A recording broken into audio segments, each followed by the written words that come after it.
Mesdames et messieurs, bonjour à tous et bienvenue dans cette nouvelle vidéo. Alors aujourd'hui, on va se pencher sur un petit problème que j'ai depuis un certain temps, c'est en tournage, en reprise en pince. Donc c'est-à-dire reprise de petits diamètres et autres.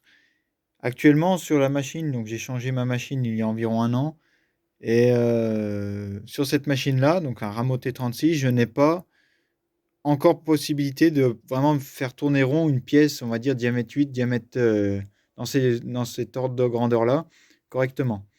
Donc je me suis, penché sur le problème depuis un certain temps et le résultat est une pièce adaptatrice entre le cône L00 de ma broche Ramo avec le type de pince que j'utilise actuellement qui est une pince 20W, W20. Voilà, un type de pince tiré avec un pas d'artillerie de 1,666. Donc la pièce que vous voyez là, c'est la pièce que j'utilisais sur mon ancien tour, donc mon tour Olin. Et voilà, donc c'est une pièce qui est en code Morse 4 vers W20.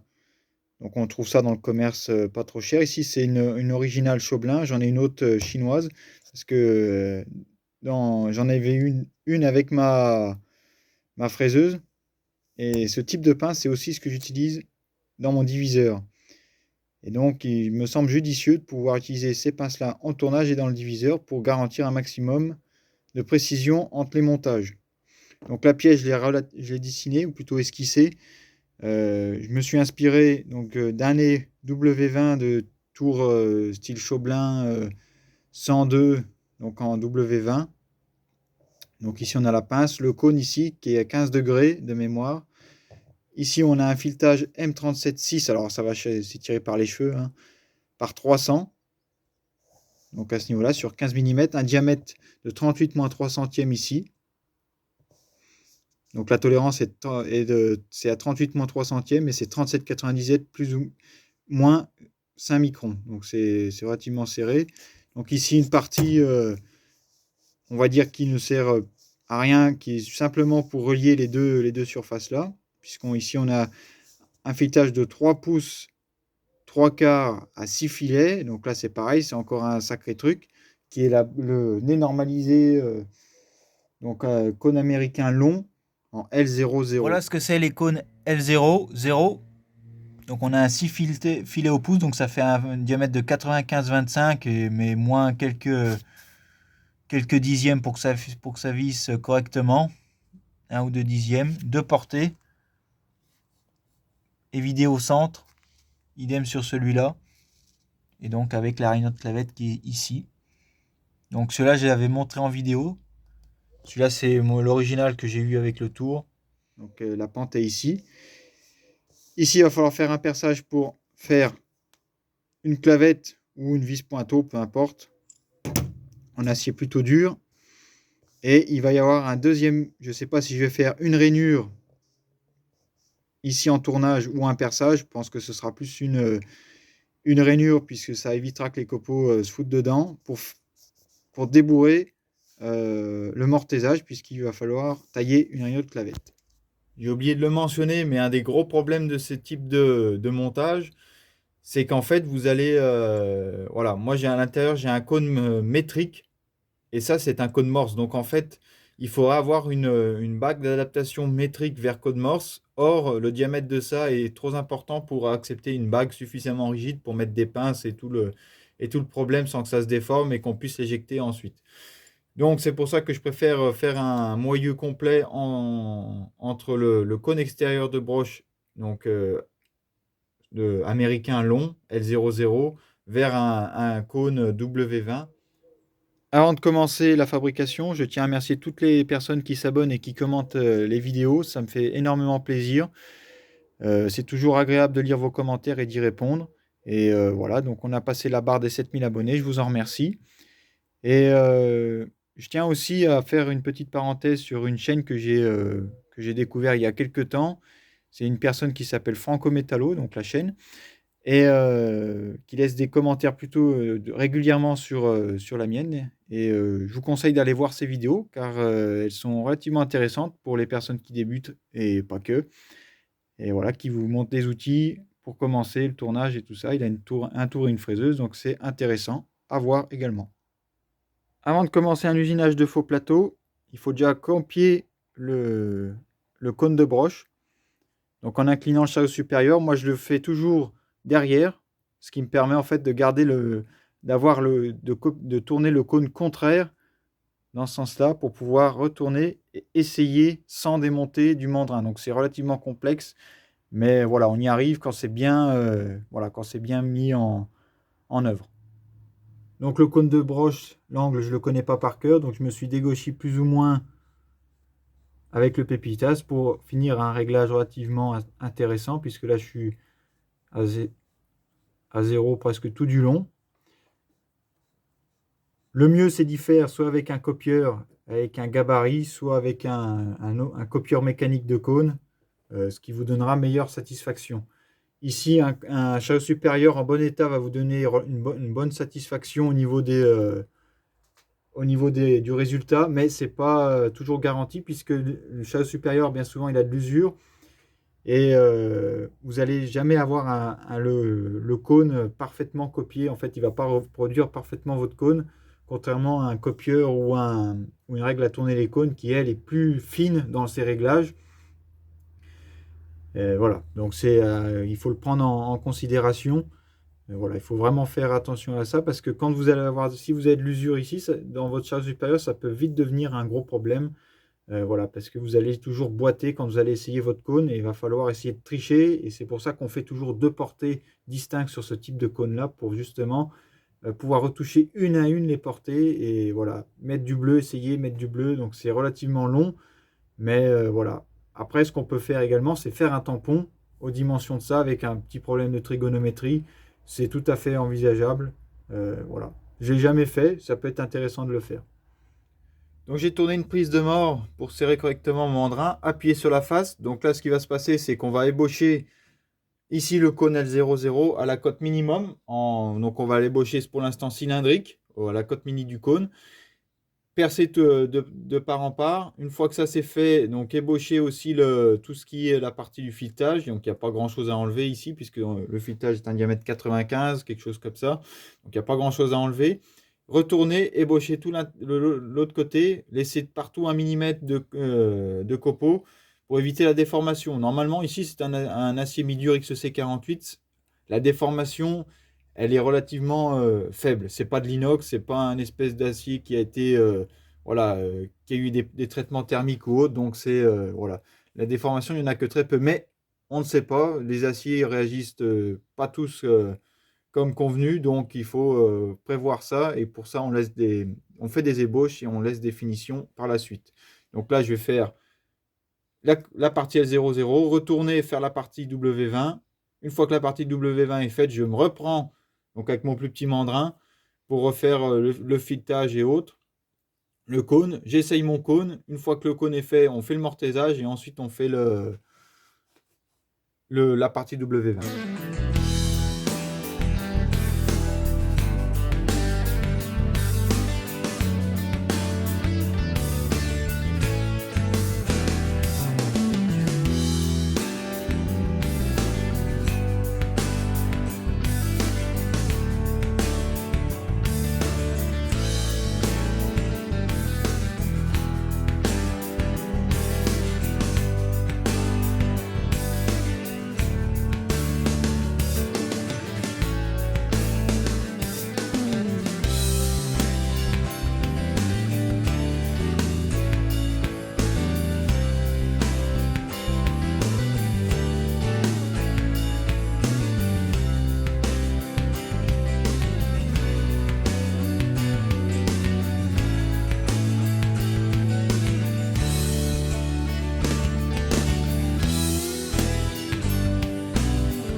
Après avoir ébauché le diamètre intérieur à la longueur, ébauche du diamètre extérieur à 96 pour 95.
finalement, j'ai trouvé des mordous qui pourraient correspondre à mes besoins. Donc, on va les alaiser pour qu'ils soient, parce que mon rayon ici n'est pas bon.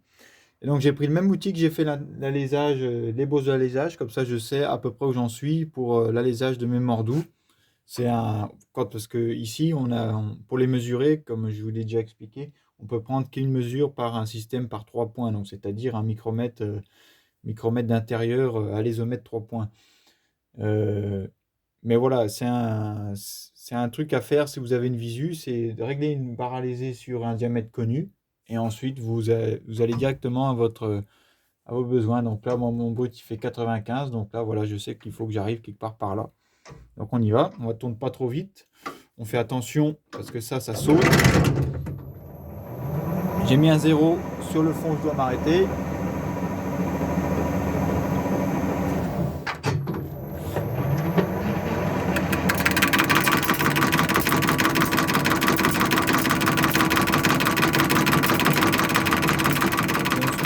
C'est surtout débavurer les morts. Ok.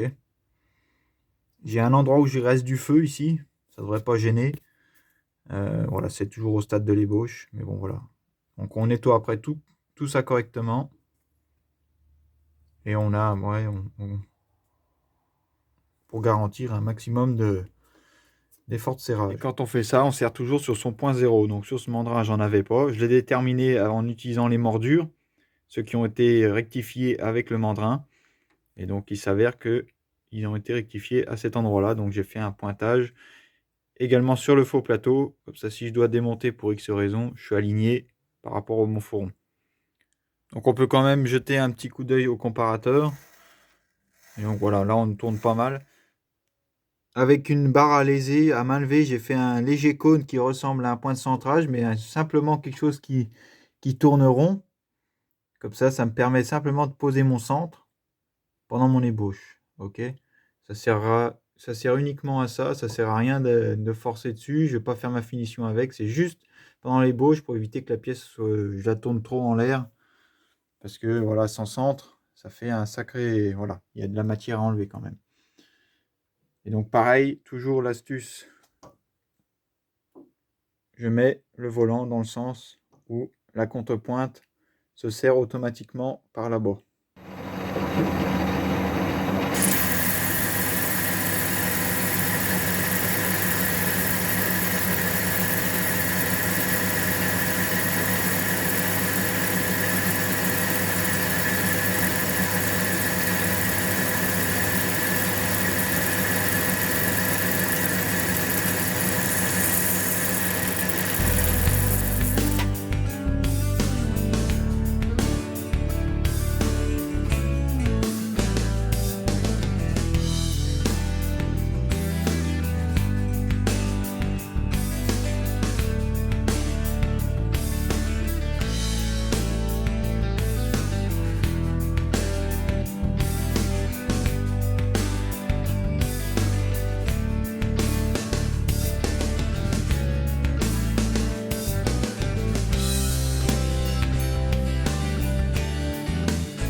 J'ai ébauché mon diamètre donc de 37,97. Charioter cette partie-là en même temps que celle-là, vu que j'ai de la surépaisseur. Et ensuite, je vais pouvoir me reprendre ici en mandrin pour tailler le cône de broche ainsi que le filetage. Et une fois que le cône est taillé, on monte tout ça directement sur la broche pour pouvoir usiner le nez en liaison avec la broche. Comme ça, tout est concentrique. Donc je retourne ma pièce, je nettoie bien mes morts.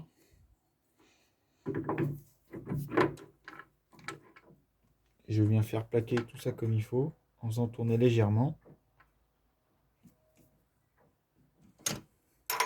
pour être nickel. Donc j'ai préparé ma lyre et mon train de pignon pour faire du 6 filets au pouce.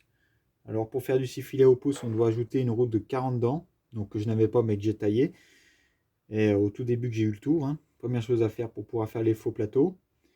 Et donc là j'ai monté toute la monte. Ici on débouche sur une route 63 dents qui est proche en fait d'une route 127, qui en fait la 127 dents vous permet de faire du pouce, parce qu'elle fait tout simplement 127, c'est la moitié d'un pouce qui est 25,4. Voilà, tout simplement. Ici, c'est pas tout à fait 63, c'est pas tout à fait le quart ou la moitié. Et donc c'est pour ça qu'en fait on a un double montage et on n'a pas un montage à 3 roues ou autre. Avant de mettre la machine en marche, je vérifie à la main, voir si toutes les dents s'engrainent bien et qu'il n'y a pas un problème d'entraînement, parce que ça peut arriver hein, quand on trafique ça. Donc on regarde bien à la main, on fait tout le temps tourner pour voir s'il n'y a pas de point dur.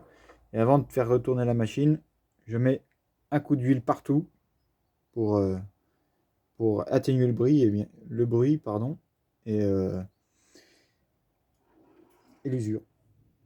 Je n'ai pas de plaquette pour couper le filetage, donc je vais le faire à l'ancienne avec un vieux fer. Donc c'est comme un fer évolué, puisque c'est un outil à profil constant. Il suffit simplement de raffûter le dessus ici, et en fait, ici toute la lame, vous la remontez au fur et à mesure. Donc autant vous dire que vous avez encore un peu... Enfin moi j'ai de la marge au peu que je fais de filetage ici. Donc on va régler la boîte à vitesse, vérifier notre pas. Là, j'ai calculé la profondeur, donc 1,22 fois P. Théoriquement, on doit descendre à 5,16 de profondeur, donc c'est très profond. Donc il faut prendre son temps, bien graisser l'outil, huiler l'outil. Et voilà, vous y arrivez, je veux dire, voilà. Donc bien sûr, j'ai pas l'arasement du filetage, donc je tourne vraiment, j'ai tourné mon diamètre, comme je l'ai dit, en dessous, la cote nominale, pour voilà, être sûr que ça vise du premier coup et pas être embêté à faire des essais puis à retomber dans le pas 15 000 fois. C'est un pas anglais, donc je ne peux pas utiliser mon appareil à retomber dans le pas. Je fais à l'ancienne, je reste engagé. Sur ce tour-là, j'ai le frein, ça va bien, mais c'est vrai que quand, avec un grand dégagement, mais c'est vrai que sur un tour qui est légèrement plus petit sans frein, avec de l'inertie en harnais, ça peut être intéressant de fileter, s'arrêter devant les épaulements. Donc méfiez-vous avec ça. Voilà, c'est quand on a un variateur, bien souvent, même si on n'a pas de frein mécanique, on arrive à s'en sortir. Donc pas de possibilité de retomber dans le pas. Je laisse embrayer tout du long et je prends mon temps. Je viens tangenter avec mon outil. Sur de l'ARS, je ne tourne pas très vite. Je mets un 0 sur ma visu. Et on va simplement vérifier le pas. Là, je vais engager mon filetage et je ne débraye plus jusqu'à la fin. On est parti. Faut trouver le bon cran, voilà. Je mets le pied sur le frein.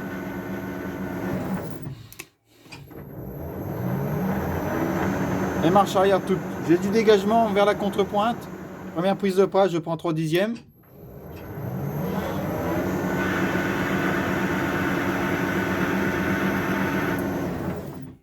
Là.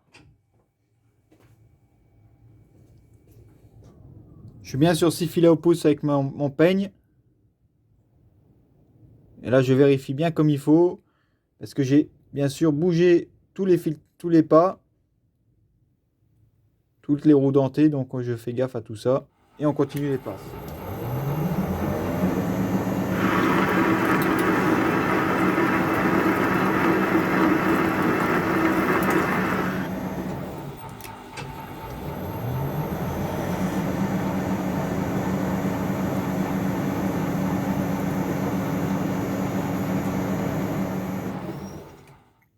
J'ai réalisé le filetage, pardon. Donc ça s'est plutôt bien passé, mais j'ai eu un petit souci au niveau du premier outil qui a cassé. Et donc ça a fait patiner la pièce sur elle-même. Donc il y a toujours quelque chose avec ce truc, avec ces filetages avec des couteaux RS. Et donc je sais pas si on va le voir. Ah, si, à ce niveau-là, voilà, il a cassé. Et bon, donc ça a fait patiner la pièce sur elle-même. Donc ça, rien de bien grave. On retombe dans le filetage avec le petit chariot ici. Rien de bien compliqué. Mais là, voilà, je pense que je vais avoir un doute, ça va être au niveau de l'angle là, parce qu'il se peut que ça ait bougé C'est même fort probable. Donc je vais faire une première passe, regarder exactement où je suis et ensuite on va tout essayer et voir comment ça boite et tout ça. Et s'il faut, je referai comme il faut une passe. Parce que même si j'ai du saut à ce niveau-là sur mon filetage, ça ne va pas chercher midi à 14h. Si j'ai du saut ici, ça ne va pas m'empêcher de visser mon écrou. Voilà. Je quitte à le reprendre après par la suite, mais voilà, je vais vous montrer aussi l'outil en question. Voilà. Il a bien pété, hein, donc voilà, j'y suis peut-être allé un petit peu fort. Bon, un petit coup de disqueuse, même un gros coup. Bon, ça m'embête bien parce que c'est un outil qui va bien normalement. Mais là, bon, il y a toujours quelque chose, donc il faut improviser. Donc j'ai raffûté un bon vieil outil à l'ancienne, voilà, avec un bon rayon de nez pour justement une sécurité d'arête renforcée. Donc voilà, ça c'est plutôt pas mal terminé malgré tout. Donc on va faire le cône maintenant.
Donc je suis censé avoir terminé le cône. J'ai fait le dégagement au fond. Et c'est avec ces deux portées-là que je vais voir si je plaque bien ou pas. Et au cas où il faille ajuster quoi que ce soit, j'ai fait un repère. Étant donné que je suis en mordou, je vais retourner relativement rond. Et étant donné qu'ici, j'ai juste le filetage extérieurement, ça ne va pas poser de problème. Donc je vais démonter la pièce pour essayer. Et normalement, il ne devra pas avoir de souci si jamais je dois la reprendre. Donc on va faire un petit essai. Et on y va. Donc j'ai débloqué le mandrin. Voilà. On démonte la clavette. Avec la clé, ça se trouve, je l'ai la bonne là. Voilà.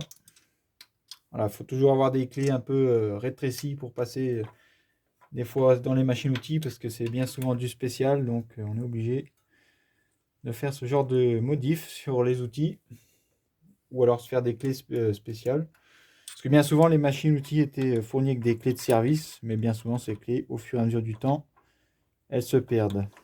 Donc la clavette, voilà, elle est logée relativement libre dedans, parce que comme j'ai déjà expliqué, c'est le cône qui vient faire toute l'adhérence. La clavette est juste là pour empêcher que tout vienne vraiment se bloquer en cas de force. Donc là, on vérifie bien que tout soit propre pour pas avoir de fausses lectures. Le cône aussi.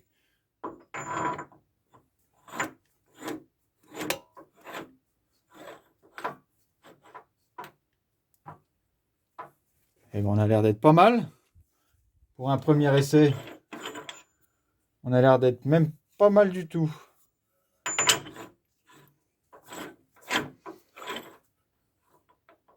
L'écran a un peu de jeu, mais ça, comme j'ai déjà expliqué,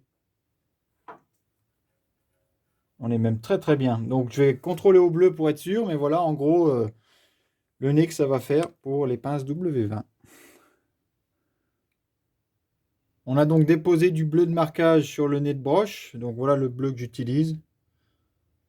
Voilà pour ceux qui s'intéressent. Donc c'est un bleu de transfert ou de contrôle. Il y a un nom spécifique, mais je m'en souviens pas.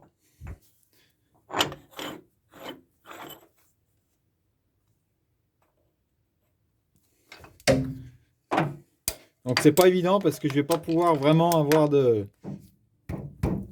Voilà, parce que normalement il faut faire glisser les pièces entre elles pour pouvoir déposer sur la pièce à contrôler. Mais là je peux pas vraiment le faire. Mais ce que je peux vous dire c'est que le cône colle relativement bien apparemment. Une fois serré, donc c'est plutôt bon signe. Oui, on est même très très bien. Alors, voilà le contrôle. Alors je sais pas si ça va être révélateur à la caméra, mais on voit bien qu'il y a une nuance de bleu-gris. On touche bien sûr à l'entrée, ça c'est normal. Et au fond, on a quand même des traces. Voilà, je pense qu'on le voit bien ici. Et voilà. Donc on a les contacts sur les deux, donc on touche devant et derrière. Pour moi, c'est très bien. Voilà.